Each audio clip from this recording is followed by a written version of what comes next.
Hello and welcome to Catechris TV. My name is Jason J. Rock Houston, and our guest today is Blacklist Union lead singer Tony West. How you doing tonight, Tony? I'm doing fantastic. How about yourself? I'm great. And you based out of Los Angeles, is that correct? Hollywood, California. Hollywood, California. Yeah. How long has the band been together? Shit, 19 years. Wow, wow, amazing! Almost 20 years. That's amazing. And this will Yeah. the new album getting ready to come out. That'll be your fifth album. Is that correct? Yes. I was reading a little stuff up on you, and interestingly enough, I understand you. One of the very first bands you were in was a Ramones tribute band. Talk a little bit about that. Oh, my first band, it was in '96. And had an uncle that turned me on to the Ramones. I grew up in New York City.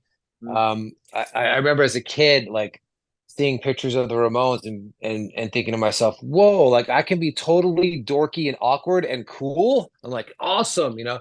So I always loved the Ramones, and they're kind of so basic and simple. I love that, and the energy they exuded from live videos and stuff. But my first gig was in '96, a Ramones tribute band, and Lemmy came to that gig, Yeah, I which was was pretty reading that. cool. Wow, Yeah. wow. And what was that like? I mean, I'm sure, like a lot of us, you were a Motorhead fan, and to have Lemmy, Oh man. talk about it, would be ultimate. I mean, I have so many funny Lemmy stories. One time I told Lemmy, I said, Lemmy, when I was a kid, I saw Motorhead in the Cro-Mags, and I was like, I dove off stage, got punched in the face, and lost my shoe, and like this really happened. And Lemmy goes, "Serves you right, mate, jumping on the people's heads. What are you doing that for anyway?" And like he was so witty, dude, that like man, I'm a pretty witty guy, but Yeah, yeah. not nearly like Lemmy, because he would just come off right off the fucking shoulder and say these funny, hilarious things. Another time I was at the Rainbow here in LA, and I was like, Lemmy, my friends are here from New York. They're huge Motorhead fans. Will you come say hi? And Lemmy goes, this isn't a bloody circus, mate. This isn't a bloody circus. And I was like, okay. Okay. But yeah.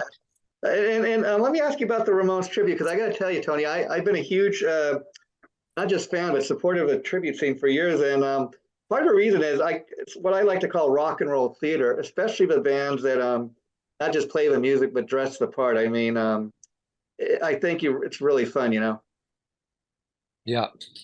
And, Yeah. I mean, tribute bands, man, honestly, I can't say I'm a fan of tribute bands, because I think that in the long run, it's hurt original music, yeah, especially on the local band circuits, yeah, because so many of these promoters want tribute bands because it's playing it safe, which takes that whole danger element of rock and roll out of the equation, which got me into rock and roll to begin with, the danger element of rock and roll.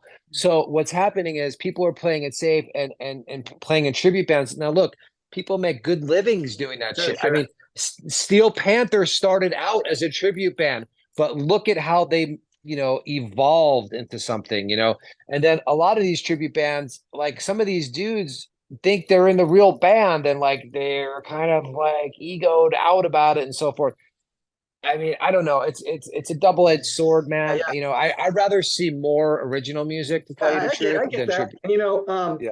the interesting thing, you bring up Steel Panther. For anybody who doesn't know, Michael Starr, who his real name is Ralph Sonash, he was in the premier Van Halen tribute out here, the Atomic Punks. Yes. That's where he got Yes, his he start. was. And Dude, and I remember seeing them and like squinting my eyes, and like it was like I was in a real like Van Halen show back in the day. I mean, Yeah. they were the premier Van Halen tribute. They were really great at what they did, and so much so that Yeah, what's funny is he briefly was in L.A. Guns, and he was he making more was. money. He was making more money doing the tribute thing, so he went back Yeah. to that. And then Well, I agree with I you. I was like Steel Panther I was because in briefly in I was briefly in LA Guns, and I made more money in my band than I did in LA Guns. So, but and you then Ralph is an amazing singer. He can mimic anyone too. Like he can sound like John Bon Jovi, he can sound like Joe Elliott, he can sound like any singer, man. Like he's so talented. I love him. Yeah, yeah.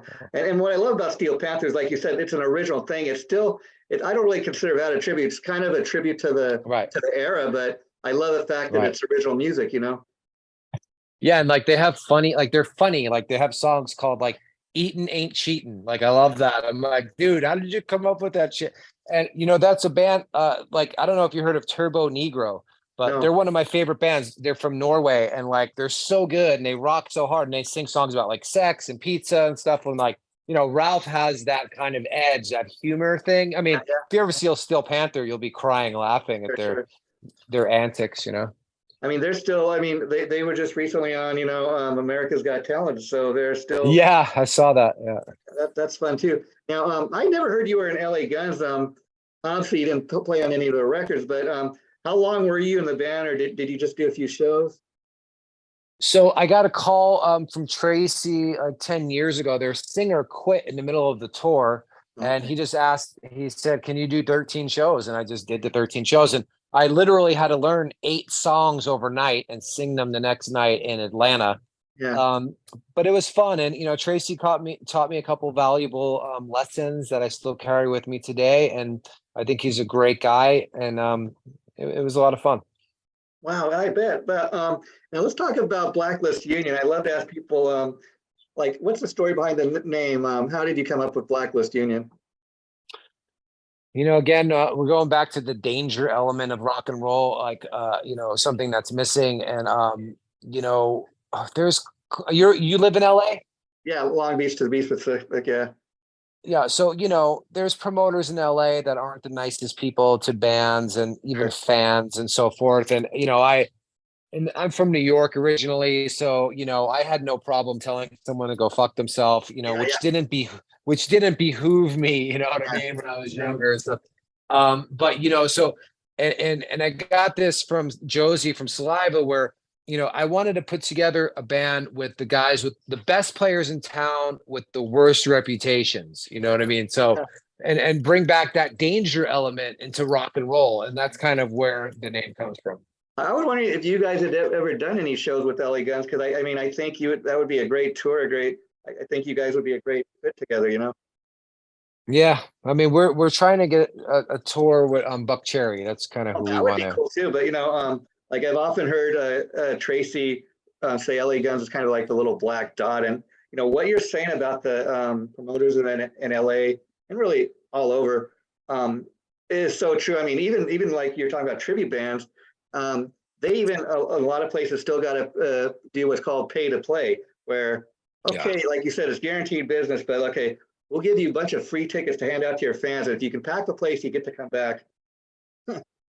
So, you know, the problem with that angle is that with the pay to play shit, when you have a national band coming in, they're giving the opening direct support slots to bands Yeah, that really, I mean, I don't want to slander anyone because sure, I respect anyone that's out there and being creative and trying to do their thing. But I think there's bands that are more deserving to sure. have those direct support slots that have done their homework, that are exceptional bands, rather than giving them to these bands that really don't give a shit and just have the money to get in front of people to look like rock stars for the night. You know what I Yeah. mean? And, So, and and that's the problem with the whiskey, you know, right now. oh wow. And let me ask you, like I was watching the video for your song Letters from the Psych. Watching the video kind of reminded me seeing Alice Cooper, like when he performed the Ballad of Dwight Fry, all in a straitjacket. That's kind of, it's a cool video. Talk a little bit about the song and the video.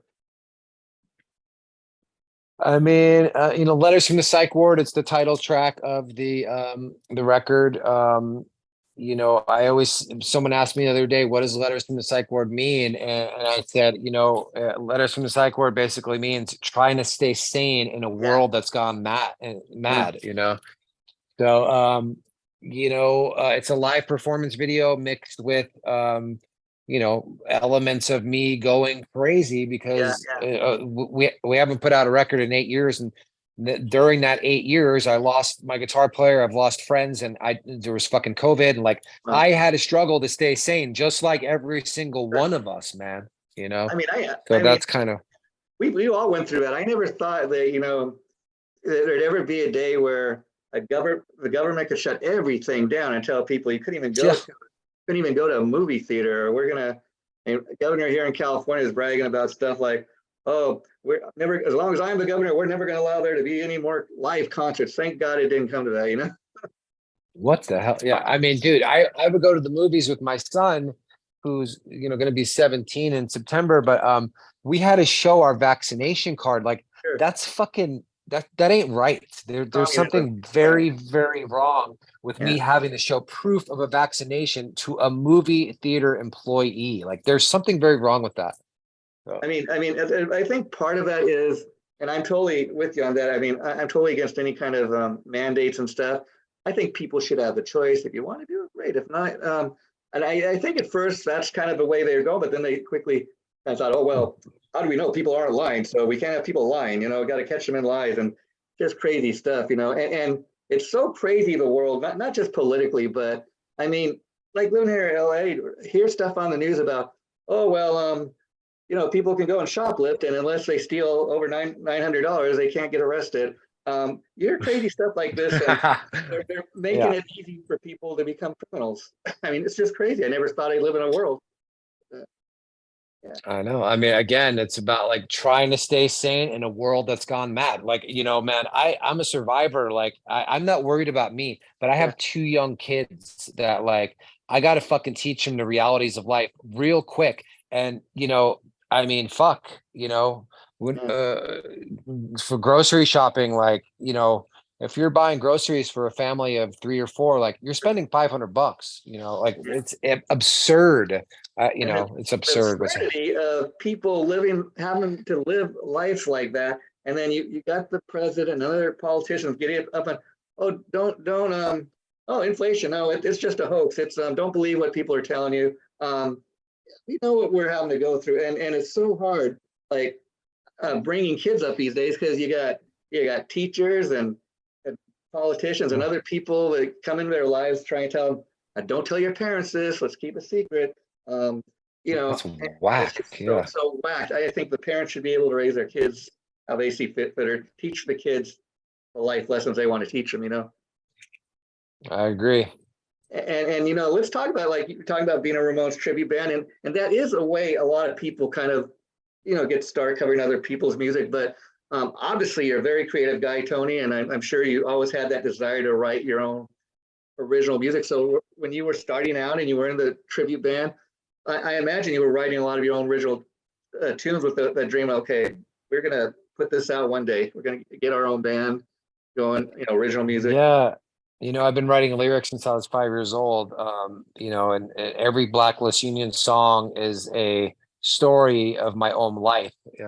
Every single song, and you name one, and I'll tell you what it's about. But songwriting is, everything. I've always written songs since I remember being a little boy, 5, 6 years old, writing a song. Like Yeah. I clearly remember that. Yeah. I mean, that is really, songwriting is really key. I mean, to having any kind of success in music. I mean, you look at any of the most successful bands. I mean, I've heard people, I'm a huge Kiss fan. I've heard people talk about, oh, Kiss, they're not, they're not really great musicians. But you know what? Especially Gene and Paul, they're great songwriters. You could Yeah. not have a band last for 50 years if you did not have great songs. Right. Yeah. I mean, that's everything. I mean, they say that about Motley too, or Yeah. they say that about a lot of people, the Ramones, the Sex Pistols, whatever. Like, all these guys, you have to be a craftsman of a song. You don't have to be some muso on guitar or bass to write a good song. Basically you only need to know a few chords, but one thing you do need to know is composition, like writing, from the intro to the outro, and everything in between. One of my favorite songwriters is, Stone Temple Pilots. Like, they would have these hooky ass like vocals and guitar riffs, but like they're in the hook and they're out of the hook just as quick. And I learned a lot just by listening to STP, because you want to get in and out of the hook as quickly as possible. Sure. And that's what, for me, keeps the listener interested. You know what I mean? I mean, when I listen to songs, that's the first thing. Besides a hook, or if it's got a catchy, memorable, lyric or something, I'm looking for what's the song about? What's the guy writing the song about? What's the story here? And those are really Right. the best songwriters if you can really tell a story. And Yeah. and Look you at know, Johnny Cash. yeah, yeah. And you know, as a songwriter, Tony, that's kind of what you want to do. And I imagine, talk about interpretation because you know what your songs are about, but I imagine fans come up to you and tell you, "Hey, I loved your song. I love these songs, Tony. This is what this song meant to me." And maybe it's not what you wrote the song about, but based on their own life experience, it means something different to them. Right. And I always try to leave it open for interpretation. It's very important.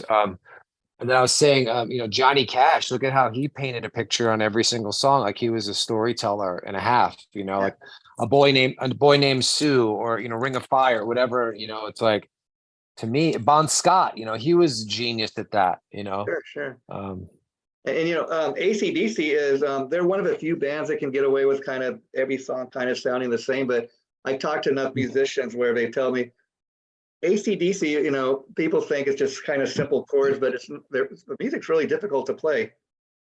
yeah, Yeah, yeah. And sing. I mean, I have a couple. I have a whole routine of practice songs, and a couple Bon Scott songs. Well, actually, several Bon Scott songs are on there, and you got to bring your A game to sing those songs. Like, Rock and Roll Damnation, Hell Ain't a Bad Place to Be is on my regular list. But when I'm really feeling good, I'll put Walk All Over You, Touch Too Much, Girls Got Rhythm. Like those songs are not easy to sing. yeah, you yeah. know and the Brian songs, I don't even touch those songs. But you know who did a kick-ass job in AC/DC was Axel. I don't know if you saw any of the I think the some of the videos, video. are, yeah, it's amazing. Yeah, what he was able to He do. did such a great job. I mean, he did a great job on the Brian songs and the Bon Scott songs. Yeah. So I'll tell you an interesting thing about AC/DC. I don't know if you had a chance to listen to their latest album, came out about 3, 4 years ago. Um, they reported it after Malcolm Young died, but from what I understand, he wrote a lot of the riffs with Angus before he got sick.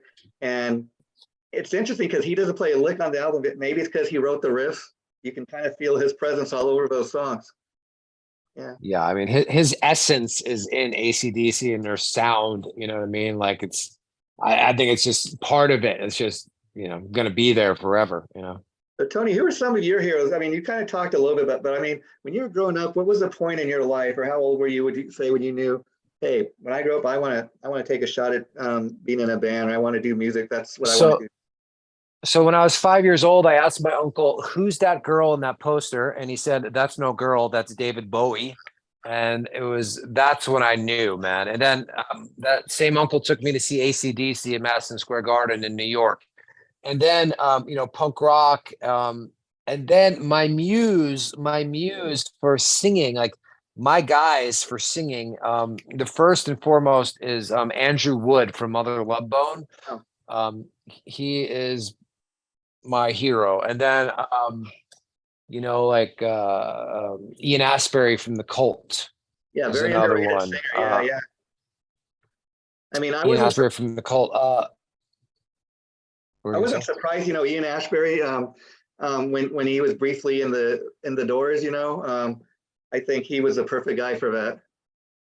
Dude, and he took that on as a role. Like he had the look down, the clothes down, he had it all down, you Yeah, know. yeah, yeah. And Um, yeah, you mentioned Scott Weiland, and I got to tell you, as much as I love STP, I think Velvet Revolver. I mean, it's sad that Scott died way too young, but I think if that band had still been together, man, I just think they would have been the next big thing, you know.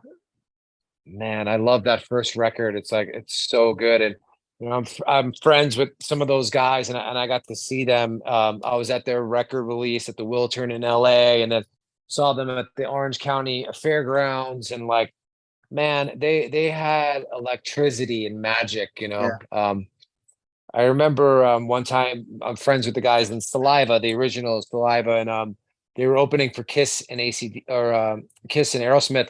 And I remember watching Aerosmith on the side of the stage, and there was this energy around Aerosmith that, like, you can't describe it. It was just like this magical, vibe. mysterious energy around them, like a encompassing them.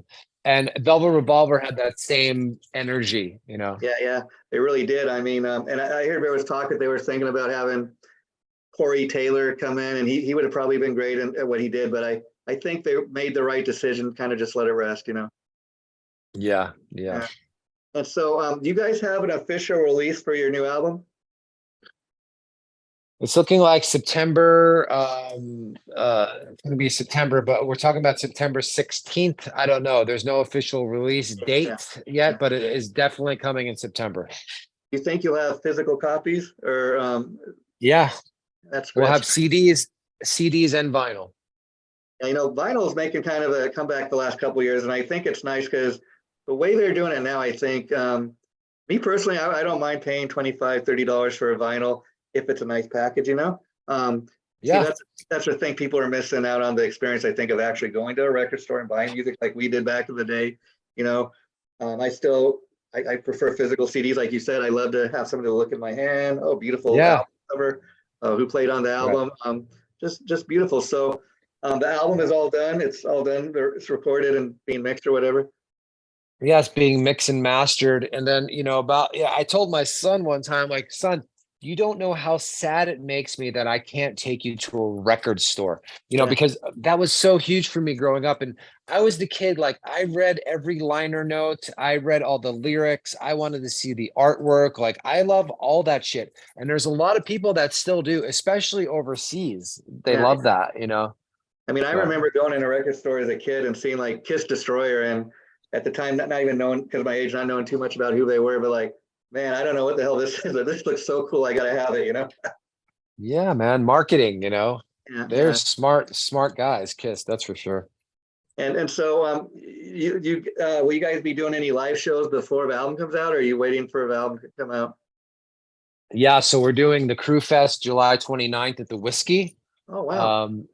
And then we are in talks about where to have our record release in September. It's looking like it's probably going to be the Viper Room. So The Crew Fest, that's a cool event because I know they raise money for cancer and I know it goes, I think a lot of it goes to a Skylar Neal, which is Vince's daughter, who died of cancer at 4 years old. yes. So, and I think this is the 20th anniversary of that event. I can't believe it's been that many years. So how did you guys get the opportunity to take part of it? Just or somebody reach out to you? Nick Kolbs approached us several years ago. We've played it a few times. I think this will be the third or fourth time we're playing it. Wow. Yeah, so it's our home crowd. I haven't performed this Blacklist Union in a long ass time, and it's a perfect opportunity to get back in the swing of things, And that's probably I guess having a lot to do with COVID and all the lockdowns and then after you're able to go out and play live, just not really having a reason to until now, right? Because wanting to get the new record out. Yeah, I mean, yeah, we gotta, it's one thing at a time. It's a fucking tedious, slow process to get the train rolling again from the station. And so when you guys recorded it, like, do you do it the old school way? Like you go to a recording studio, have a home studio, or how did you record it? Yeah. Oh man, we went to East West Recording Studios where a bunch of classic records were made, and That's I the way. can't do anything. I can't do anything at home, bro. And as a matter of fact, when we were recording it, some guy walks in. He's like, "What the hell is going on here? This sounds amazing." And it was Mike Klink that produced Appetite for Destruction. So being around that energy, that vibe is essential for me, man. I don't want to, I mean, but some people win Grammys doing records in their bedroom. I'm not that guy. So I mean, I definitely came from the same age, era as you, Tony, and like, buying records, going to the record store. A lot of kids these days are like, "What's a record store?" Got to educate them. oof, And yeah, so I do think there's something to be said for having the whole band in the studio, being in the same room. I mean, yeah. people check it in, as you say, and they have their home studios, but I just think there's a different vibe. You can kind of get that from an actual live band situation. Yeah, I mean, for me, that's night and day. I mean, look at all the, classic rock, all that shit was recorded live, most of it live with one mic in the middle of the room and shit. Zeppelin and Jimi Hendrix and, Yeah, Sabbath, dude. I mean, like, you know, yeah. So I got to ask you. Brought up Sabbath. I'm a huge Sabbath fan. I kind of like all eras of band, but I really love the Dio stuff. How about you? Do you have a particular era of Sabbath that? Yeah, I'm glad you asked me that because I love Ozzy and I love Dio, but Yeah, my favorite Sabbath record is Born Again with Ian Gillan. And interesting. do you know that record? No, I heard some of tunes. It's really heavy. I mean, especially for Ian Gillan, it's like Dude, they it's used to so good. they used to Yeah, call it, black purple or something. Yeah, yeah. I met Bill Ward and I was like, dude, I just sang a bunch of Sabbath songs at rehearsal. I told him just what I told you. I said, man, I love Ozzy era Sabbath. I love Dio era Sabbath, but my favorite Sabbath album is Born Again with Ian Gillan. And Bill Ward said verbatim, I hear that a lot, mate. I'm like, nah, really? I was like, nice. Well, So I'll tell you what, Tony. Since you told me that, I'll do some homework and I'll go and check out the whole entire album because I have a show that I call on the record where we have people on talking about some of their favorite albums, and oftentimes it's we got folks like you that kind of pick not an obvious one, that everybody might think, but we like to look at yeah, those albums too, and sometimes like when I listen back to some of the stuff that I've never heard before, like I'm like wow, wow, this is good. So if you'd like to dude, come it's back such a good record. Yeah, I'd talk love to. Yeah. about that, I'll keep that in mind, and maybe a couple of months down the line, maybe after you play the True Fest, we can have you back for that, and we can talk about both of those things. So, Yeah. if you want to do that, let's keep in touch. And the interview we just did, Tony, will be going up sometime next week. It was really a pleasure talking to you. So let's keep in touch, okay? You as well, man. Thank you so much for having me. Take care. You have a nice rest of the day, my friend. I, Bye bye. you too. Take care. Bye.